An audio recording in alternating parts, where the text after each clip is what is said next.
আসসালামু আলাইকুম রহমতুল্লাহ। সবাই কেমন আছেন? আলহামদুলিল্লাহ, আমরাও ভালো আছি। তো আজকে রান্না করব ডিমের রোস্ট। তো ফার্স্টে কড়াইতে তেল দিয়ে নিলাম। তো তেলটা হিট হয়ে গেছে, এখন ডিমগুলা দিয়ে দিব। ডিমগুলা সুন্দর করে ভেজে নিব।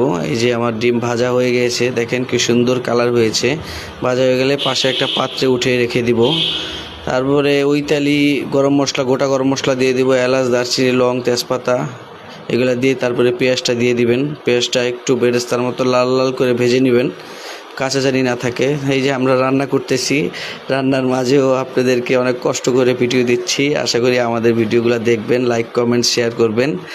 তারপরে দিয়ে দিলাম আদা রসুন। আদা রসুনটা একটু কষাই নিব ভালো মতো, নাহলে আদা রসুনের যে একটা গন্ধ আছে ওইটা থাকবে। এ পর্যায়ে দিয়ে দিলাম টমেটো আর কাজু বাদাম একসাথে পেস্ট করে নিয়েছি, আমরা ব্লেন্ডার করে নিয়েছি।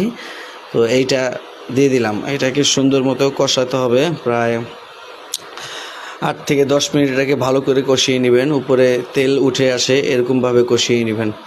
তো এই যে আমার কষানো হয়ে গেছে। তারপরে দিয়ে দিলাম লবণ, তারপরে এখানে দিয়ে দিলাম পরিমাণ মতো গুঁড়ামরিচ, তারপরে দিয়ে দিলাম ধনিয়ার গুঁড়া, তারপরে দিয়ে দিলাম জিরার গুঁড়া, ভাজা জিরার গুঁড়া দিয়েছি, আমি ইউজ করেছি এখানে। তারপরে দিয়ে দিলাম গরম মশলা দিয়ে হালকা একটু পানি দিয়ে আবার এই মশলাটাকে সুন্দর করে কষিয়ে নিব। তারপরে আমি একটা মগে গরম পানি নিয়েছি, যেহেতু এটা রোস্ট, সেখানে তো দুধ ইউজ করতেই হবে, লিকুইড দুধ। তো এটা আমার ভালো মতো কষানো হয়ে গিয়েছে।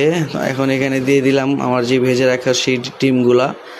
এটাকে প্রায় আরও কষিয়ে নিব 5 থেকে 7 মিনিট সুন্দর করে। দেখেন ডিমের কালারটা কি সুন্দর হয়েছে, মাশাআল্লাহ।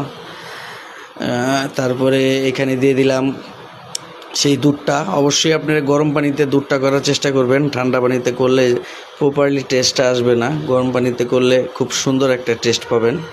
এই যে দেখুন আমার তরকারি রোস্টটা হয়ে গিয়েছে, কি সুন্দর কালার এসেছে, মাশাআল্লাহ।